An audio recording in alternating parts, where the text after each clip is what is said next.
The starport was called Waypoint Icarus. It was a huge, noisy place, full of beings from all over the galaxy. The air smelled of strange foods, engine fuel, and too many bodies in one place. Lights flashed from shop signs in languages no human could read. The sounds were a mess of different voices, machinery, and the clang of metal. It was a place for buying, selling, and forgetting your name. In a corner where the light was dim and the floor was stained, a woman named Yuna laid out her things on a dark cloth. She was a scavenger. Her job was to find pieces of old ships, broken machines, and other junk that might be useful to someone. She did not look special. Her clothes were simple and had been mended many times, but her armor was different. It was not a clean, matching set like the soldiers wore. It was a chest plate, 2 pieces for her legs and guards for her shoulders. This armor was covered in marks. Long, deep scratches looked like they were made by giant claws. There were black burns from energy weapons. Some parts were dented. It was armor that had seen a very hard fight. Yet it was still strong. The way it was shaped was strange and sharp, not like anything made by humans. Yuna worked quietly. She picked up a small power cell and began to clean its connectors with a cloth. She did not look at the crowds passing by. Not far from her, a man named Jin watched from his own stall. He sold tools and spare parts. He was a friend to Yuna, in the way that 2 quiet people can be friends without talking much. He saw the group coming before she did. They were Cathar, a species of large reptilian warriors. They were taller than humans, with thick greenish scales and powerful tails that swept behind them on the floor. They wore armor that was smooth and shiny, reflecting the port's lights in a rainbow of colors. They moved through the market like they owned it, and everyone moved out of their way. The one leading them was named Tay. He was bigger than the others, his shoulders broad and his chest puffed out. His yellow eyes scanned the crowd, looking for something to amuse him. He found it when he saw Yuna. He stopped and his soldiers stopped with him. A low, rumbling laugh came from his throat. The translator box on his armor turned it into words everyone could understand. "Look at this," Tay said, his voice full of mockery. He pointed a sharp claw at Yuna. "The human dresses herself in garbage. She calls that armor? It is an insult. It is ugly and broken." His comrades made rough, laughing sounds. They looked at Yuna's damaged armor, and then at their own perfect, shiny plates. It made them feel strong and superior. Yuna did not react. She kept cleaning the power cell, her fingers moving slowly and carefully. Her silence was like a wall. Jin felt a knot of worry in his stomach. He knew the Cathar. They were proud and loved to pick fights. He took a small step toward Yuna's mat. "Yuna," he said softly so only she might hear, "do not listen. Just pack your things." "I will help you." "It is not a good day for trouble." Yuna paused for just a second. She didn't look at Jin, but she gave a tiny, almost invisible shake of her head. No, she was not leaving. Tay saw this small exchange. It annoyed him. He wanted a reaction. He wanted to see fear. He stepped closer, his large shadow falling over Yuna and her wares. The smell of him, like old leather and metal, filled the air around her. "Are you deaf, human?" he growled, leaning down. "Or just stupid? I asked you a question. Where did you find such pathetic junk? Did you pull it from a trash heap?" He moved his foot and kicked a small component from the edge of her mat. The metal part skittered and clattered across the floor, disappearing under a nearby stall. Yuna's hand stopped moving. She placed the power cell down on the cloth. Then very slowly she lifted her head to look at him. Her face was calm. There were no lines of anger or fear. Her eyes met his yellow ones, and they did not look away. They were dark and steady. In them, Tay did not see the panic he expected. He saw something else, something cold and patient. It was a look that said she had seen worse things than him. For a single quick moment, the Cathar warrior felt a sliver of doubt, but it was gone as fast as it came, buried under his pride.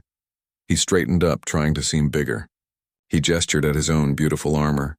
"We Cathar," he announced, not just to Yuna but to anyone listening, "make our armor in the fires of dying stars. It is a symbol of our power. It shows we are unbreakable." He turned his sneer back to Yuna. "Your armor, it is a symbol of your weakness. It shows you are only good for being beaten." He waited for her to finally break, to yell or cry or run, but Yuna just looked at him. The silence stretched out, becoming heavier than any words. The jeers of the other Cathar died down. The market noise around them seemed to grow quieter. All the attention was now on the human woman and the warrior towering over her. The damaged armor on her shoulders seemed to tell a story that no one could yet hear. The silence felt heavy in the crowded market. It was a bubble of quiet in the middle of all the noise. Tay, the Cathar warrior, stood over Yuna. His pride was hurt. He had shouted his insults. He had kicked her things. Yet the human woman just looked at him. Her calm face was a deeper insult than any words she could have said. His soldiers waited. They expected the human to crumble. They were used to fear. They were used to others bowing their heads. This silence was something new. It made them uncomfortable. One of them shuffled his feet. The sound was loud in the quiet. Jin held his breath. He watched from his stall. His hands were clenched into fists. He wanted to step in. He wanted to shout at the Cathar to leave her alone.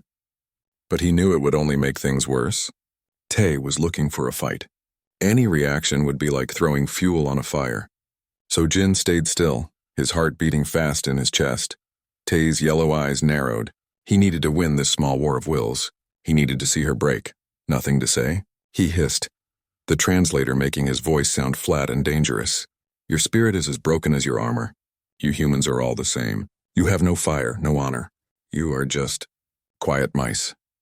He took one more step, now so close that the tip of his armored boot almost touched the edge of Yuna's mat. He leaned down again, his face coming close to hers. She didn't pull back. She didn't even blink. She just kept looking at him with that same steady, patient gaze. It was like looking into deep, still water. This close, he could see the details of the armor she wore. The deep scratches, the black burn marks. He saw where some kind of hard glue had been used to seal a crack. He saw wires that had been resoldered by a clumsy hand. It was a mess. It was pathetic. His confidence returned. How could he be unnerved by a creature who wore such trash? One of the other Cathar, a younger one with a scar on his snout, let out a low chuckle. Maybe she is simple, Tay. Maybe her brain is as damaged as her shell. This got a few rough laughs from the group. The tension broke for them. They were back on familiar ground. Tay smiled, a nasty show of sharp teeth. He decided to change his tactic. If he could not make her speak, he would make her move. He would force a reaction. His eyes scanned the items on her mat. There was a stack of data chips, a few power cells, a damaged scanner. Then he saw it. Next to her knee was a small carved stone. It was smooth and dark. It was not a machine part. It looked personal. It looked like something a person might care about. Slowly, deliberately, Tay lifted his foot over the mat. He hovered his heavy boot directly over the small, dark stone. Jin's eyes widened. "Don't," he whispered, but the word was lost in the market's noise. Yuna's eyes finally moved. They flicked down to the boot over her stone, then back up to Tay's face. For the first time, a flicker of something showed in her eyes. It was not fear. It was a warning. A cold, sharp warning. Tay saw it. He thought it was fear. He thought he had finally found her weak spot. "This is a pretty rock," he said, his voice dripping with false kindness. "Is it important to you? A gift from another weakling?" He did not wait for an answer. He started to lower his foot. It was a slow, cruel movement. He wanted her to beg. He wanted her to grab his leg and try to stop him. Yuna did not beg. She did not grab him. Instead, her right hand moved. It was so fast it was just a blur. One moment her hand was resting on her knee. The next it was wrapped around the thick ankle of Tay's armored leg. Her fingers dug into the gap between the main plate and the boot. Tay froze. His foot was an inch from crushing the stone. He looked down, shocked. Her grip was like iron. He could feel the surprising strength in her thin human fingers. The other Cathar fell silent again. Their laughter died. They stared. No one touched a Cathar warrior like that. It was an unthinkable act. "Remove your hand," Tay snarled, his real voice a low growl under the translated words. Yuna did not remove her hand. She applied more pressure. Her knuckles were white. She was not just holding him. She was pushing his foot back, forcing it up and away from her mat. Tay tried to press down. He put all his weight into it. He was a large, powerful warrior. He should have been able to crush her hand and the stone beneath his foot. He could not. His leg would not move down. It was being held in place and then pushed back by this seemingly frail human. A vein throbbed in Tay's forehead. His face flushed a darker green with a mixture of effort and humiliation. He was being physically bested in front of his squad by a scavenger. With a grunt of pure rage, he yanked his leg back, breaking her grip. He stumbled back a step, catching his balance. His soldiers stared at him, their mouths slightly open. They had seen it. They had seen their leader lose a test of strength.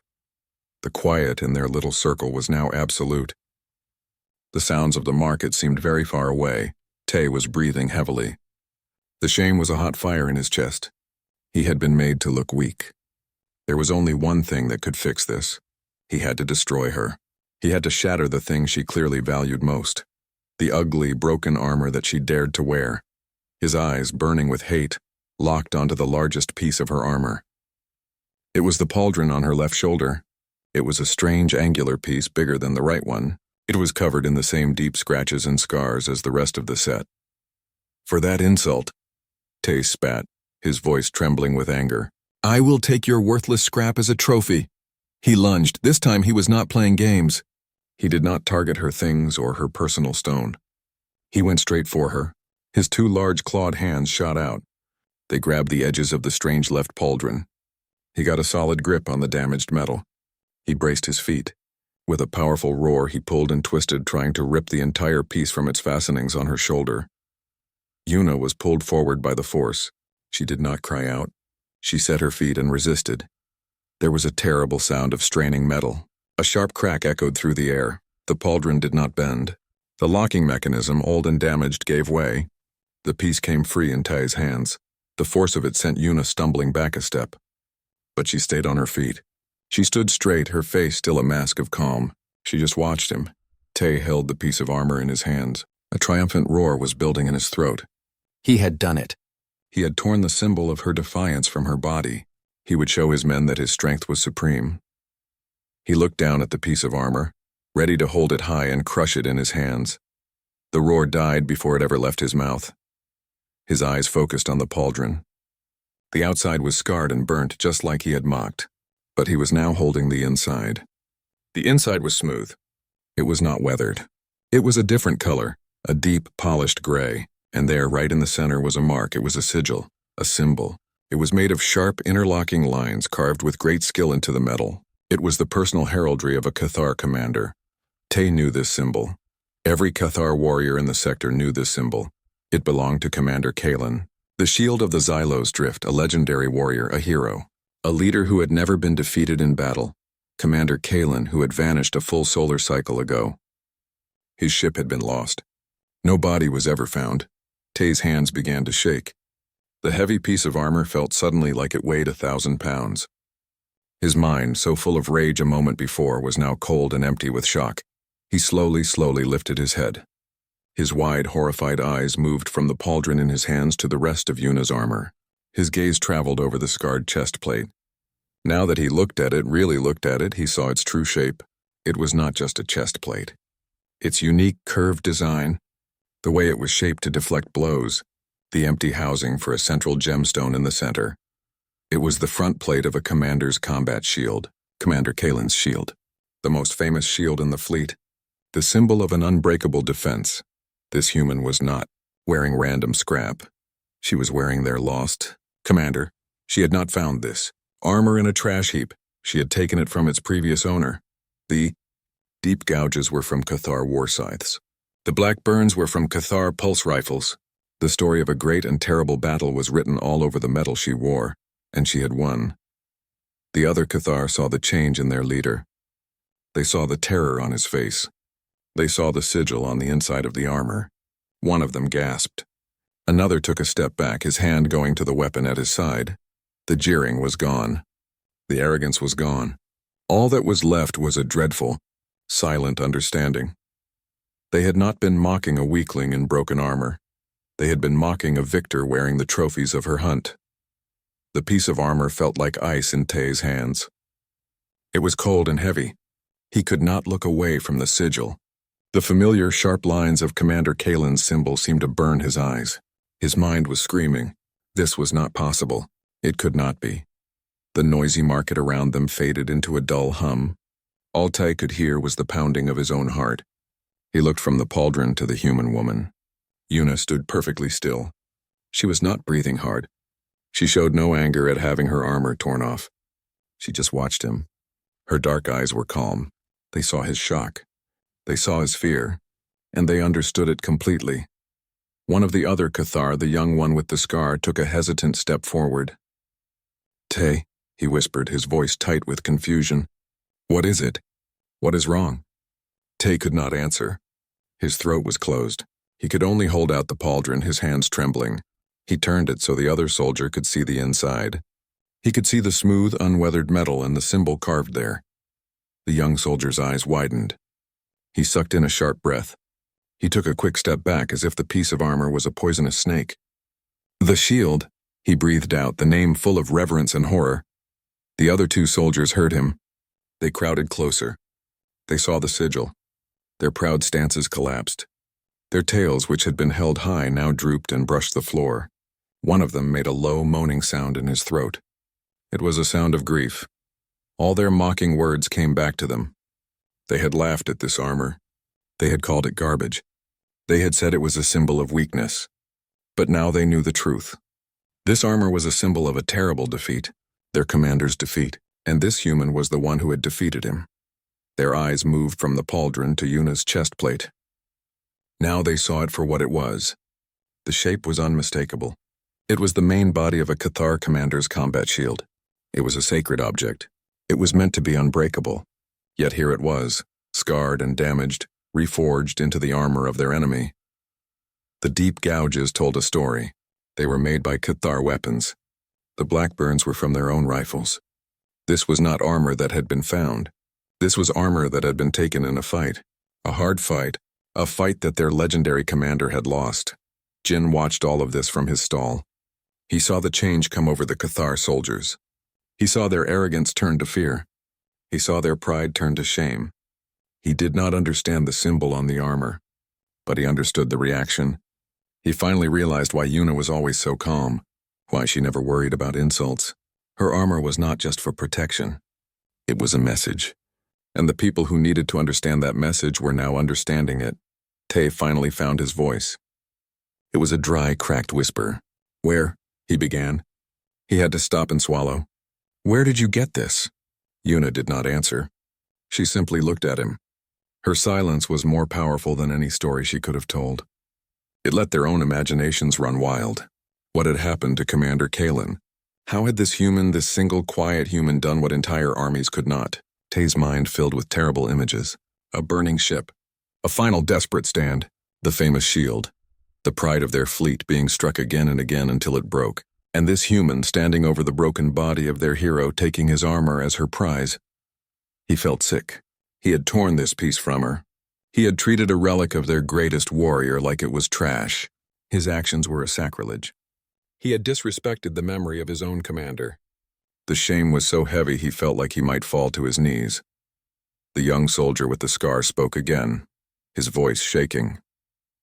"The commander? He is gone? She killed him?" The question hung in the air. No one answered it. They all looked at Yuna. She was the only one who knew the answer. Yuna took a slow, quiet step forward. The Cathar soldiers flinched back. They did not see a weak scavenger anymore. They saw a predator. They saw a killer who had bested one of their greatest. She did not look at the soldiers. Her eyes were fixed on Tay. She held out her right hand, palm up. It was a simple, clear command. She wanted her armor back. Tay looked down at the pauldron in his hands. It felt different now. It was no longer a piece of scrap. It was a piece of history. It was a ghost. He did not want to touch it anymore. He wanted to be rid of it. Slowly, carefully, as if handling a holy object, he stepped forward. He bowed his head, a gesture of respect he would never have dreamed of giving a human minutes before. He placed the pauldron gently into her open palm. His claws were careful not to scratch her skin. The metal was cool against her hand. She closed her fingers around it. She did not look at the sigil. She did not seem to care about its history. To her it was just a piece of her armor, a tool, a part of her protection. She turned slightly and began to reattach it to the locks on her shoulder. The movement was practiced and easy. She had done it many times before. The sharp click of the mechanism locking into place was the only sound in the silence. The sound seemed to break the spell on the Cathar. They were still standing there, surrounded by the busy market. Beings of all species were walking past, giving them curious looks. They had been humiliated. Their pride was in pieces on the floor. Tay could not meet her eyes anymore. He looked at the floor. His shoulders were slumped. The fight had gone out of him completely. We will go," he muttered. It was not a command to his men. It was a plea. He turned and walked away, not looking back. His soldiers followed him quickly, their heads down. They moved through the crowd like shadows, trying to disappear. The swagger was gone from their walk. They looked small and defeated. Jin let out a long, slow breath. He had not realized he was holding it. He walked over to Yuna. She was adjusting the pauldron on her shoulder, making sure it was secure. "Yuna," he said, his voice soft. "What was that symbol? Who was that commander?" Yuna finished with the armor. She looked at Jin. For the first time, he saw a flicker of something in her eyes. It was not pride. It was not happiness. It was something sadder, something like memory. "He was a great warrior," she said quietly. Her voice was low and even. "He fought very well," that was all she said. She did not explain how she got the armor. She did not say what happened to the commander. She just turned and knelt down again by her mat. She picked up her dark, smooth stone. She brushed a bit of dust from it with her thumb. Then she placed it carefully back in its spot. She picked up the power cell she had been cleaning earlier. She went back to work as if nothing had happened. The crowd in the market continued to move around her. But now the space around her mat seemed larger. The other vendors and shoppers gave her a wider berth. They had seen the Cathar warriors retreat. They had seen the fear on their faces. They did not know why, but they knew this quiet human woman was not someone to bother. Jin looked at her. He saw the scars on her armor in a new light. Each one was a story, a moment of survival, a memory of a fight. He understood now why she never talked about her past. Her past was written on the metal she wore every day, and for those who could read it, it was a story that commanded respect and a little bit of fear. The rest of the day passed quietly for Yuna. The usual noise of the market returned, but the space around her stall remained an island of calm. People gave her looks, but no one came too close. The story of the Cathar soldiers and their sudden, shameful retreat was already spreading through the bazaar in hushed whispers. Jin tried to go back to his work, but he could not focus. His hands moved, sorting screws and wires, but his mind was elsewhere. He kept looking over at Yuna. She was polishing a data chip, her movements slow and steady. She was the same person she had been that morning, and yet she was completely different. He had known she was tough. Life on the edge of space made everyone tough, but he had never imagined this. He thought of the cold look in her eyes when she faced down Tay. He thought of the terrifying strength in her hand when she stopped his foot. And he thought of the armor of a Cathar commander. As the artificial lights of the starport began to dim, signaling the end of the cycle, the crowds thinned. Vendors started packing their wares. Jin decided it was time. He could not hold his questions inside any longer. He walked over to her mat. She was placing her few items into a small worn bag. "Yuna," he began, his voice hesitant. "Can we talk?" She looked up at him. Her face was tired. She gave a small nod. They did not speak as they walked through the nearly empty market. They moved into the residential corridors of the station. The air here was quieter, recycled, and cold. The walls were lined with metal doors. Yuna stopped at one of them. She pressed her hand to a scanner. The door slid open with a quiet hiss. She stepped inside and Jin followed. Her room was small and very neat. A narrow bed was pushed against one wall. A small table and one chair stood in the middle. There were no decorations, no pictures. It was the room of someone who did not plan to stay. But on the floor in the corner was a large metal crate. It was sealed with heavy locks. Yuna did not offer him a seat. She walked to the center of the room and began to unfasten her armor. The clicks and snaps of the lock's opening were loud in the quiet. First, she removed the pauldron that had caused all the trouble. She placed it on the table with a soft thud. Then the other pauldron, then the chest plate. She laid the large, curved piece of metal on the table. It was even more imposing up close. The damage was more detailed. Jin could see where something incredibly hot had melted a small groove. He could see the parallel lines of deep scratches. Yuna stood in her simple undersuit, looking smaller without the armor. She went to the metal crate in the corner. She pressed a sequence of numbers into a keypad. There was a deep clunk as the locks disengaged. She lifted the lid. Jin could not see what was inside from where he stood. Yuna turned back to the table. She picked up the chest plate. She carried it to the crate with a sort of reverence he had not seen in her before. She placed it carefully inside. She did the same with the 2 pauldrons. Then she closed the lid and locked it again. She finally turned to look at Jin. She gestured to the single chair. He sat down. She remained standing, leaning against the wall. His name was Kalen, she said quietly. Her voice was flat, like she was reciting a report. He was called the Shield of the Xylos Drift. They said he could not be beaten. Jin just listened. He did not dare to speak. I was not a scavenger then, she continued, her eyes looking at a point on the far wall, seeing something else. I was a soldier, on a scout ship. The Cathar attacked our colony. It was a small place, not important. They were clearing it, making room for their own people. She paused, taking a slow breath. Our ship was the only one nearby. We were outgunned. Our ship was destroyed. I escaped in a pod. I landed on a small moon near the colony.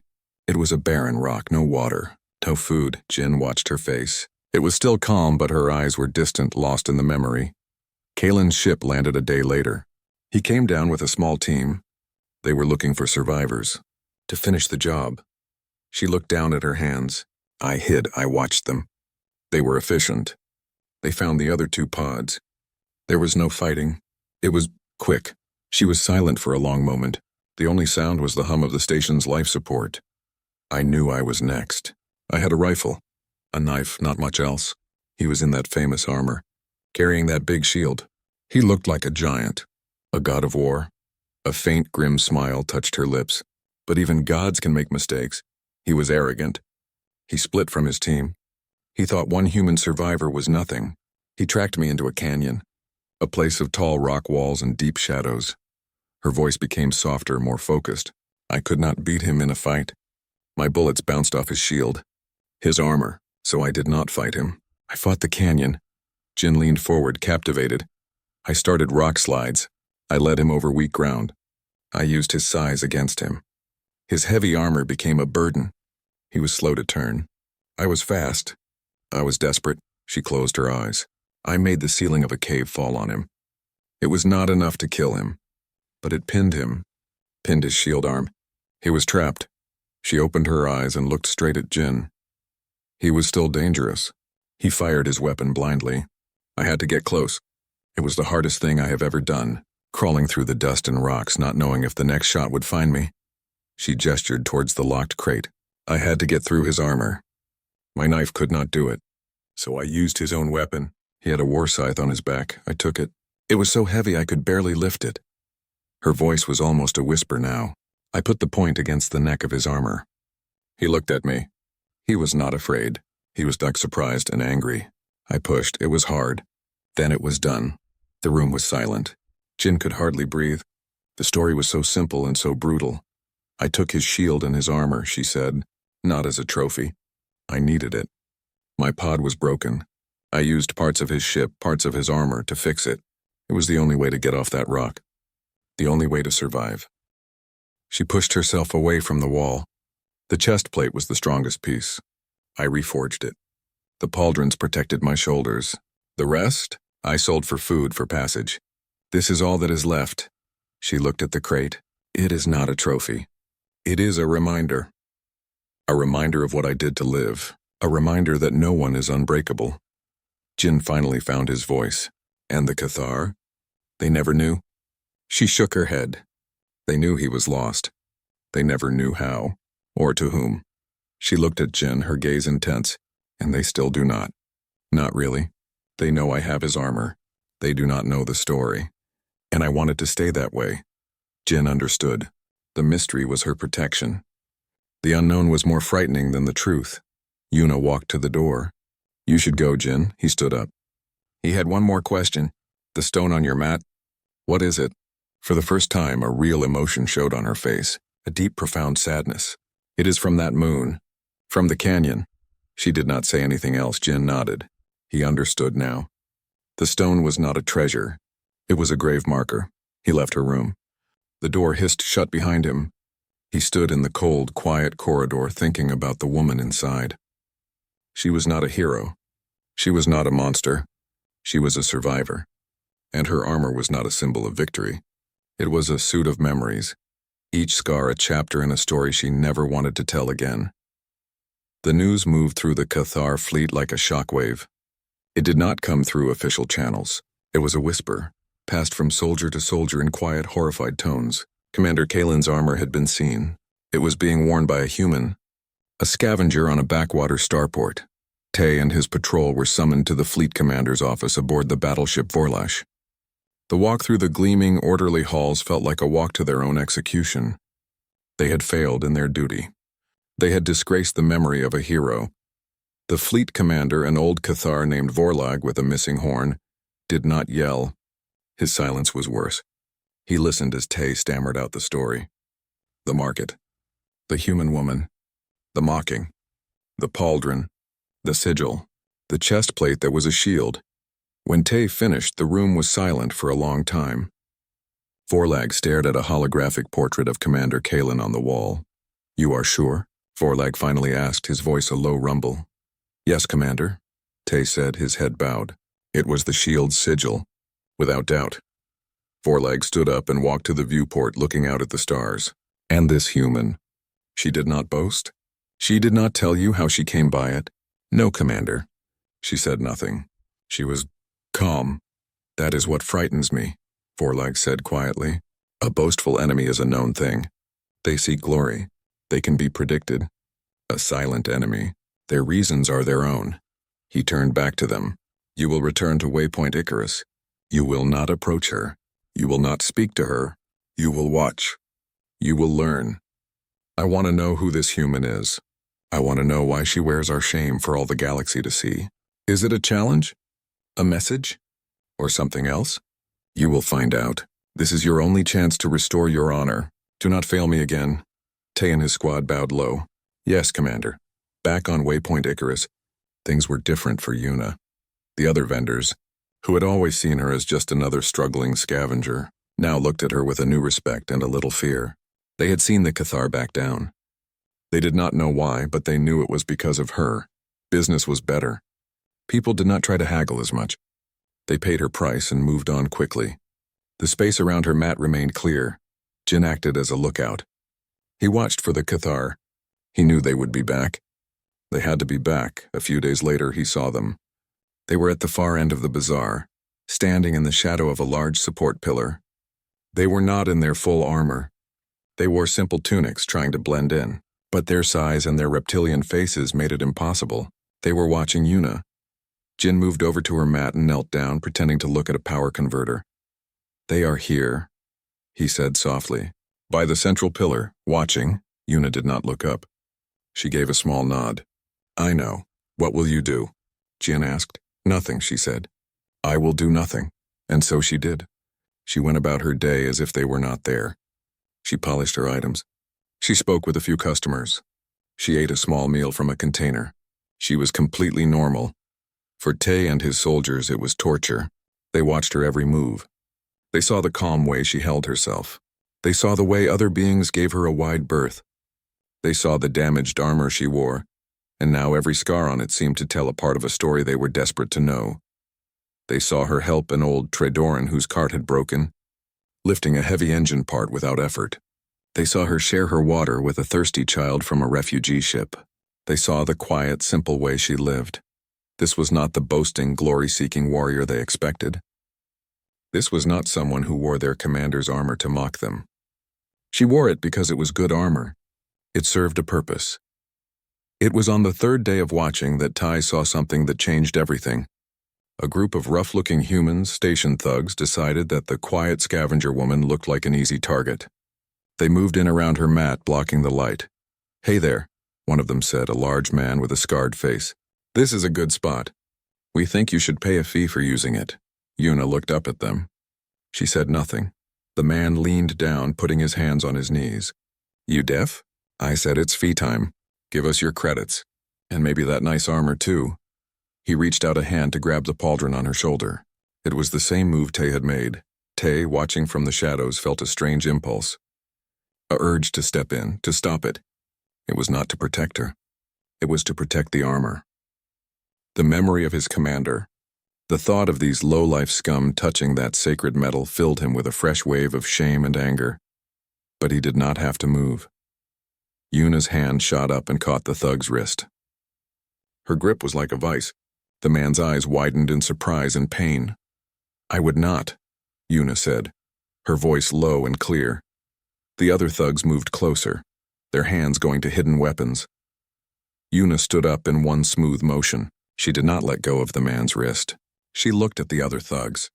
Her gaze was calm but deadly. "You can leave now," she said, "or you can stay.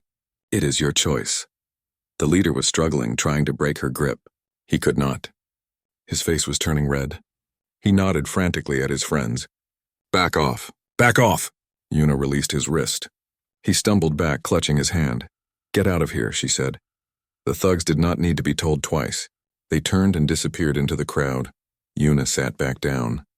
She picked up her polishing cloth and went back to work. From his hiding place, Tay finally understood. He saw it all clearly. She was not wearing the armor as a trophy. She was not wearing it to send a message. She was wearing it because it was a tool from a battle she had survived. It was part of her now. She respected its strength. She used it to protect herself, just as Commander Kalen had. The arrogance and anger he had felt towards her melted away, replaced by a cold, grim respect. This human was a warrior, a true warrior. She had beaten their best in a fair fight, using her wits and her will. She had earned that armor. He turned to his soldiers. "We are leaving. Commander Vorlag will want a report," the young soldier said. "I will make my report," Tay said. He took one last look at Yuna. She was just a quiet figure in a busy market, surrounded by her simple things. But now he saw the truth. She was a living monument to a battle no one else had seen, a reminder that strength comes in many forms. He would tell Commander Vorlag the truth. The human was not an enemy to be pursued. She was a fact to be accepted. She had taken their legend and made it a part of her own survival. To fight her now would not be an act of vengeance. It would be an act of disrespect to the warrior she had defeated. He and his squad turned and walked away from Waypoint Icarus. They did not look back. The memory of the human woman in the damaged armor and the silent story she carried would stay with them for the rest of their lives. It was a story of loss and survival and a strange, hard kind of honor.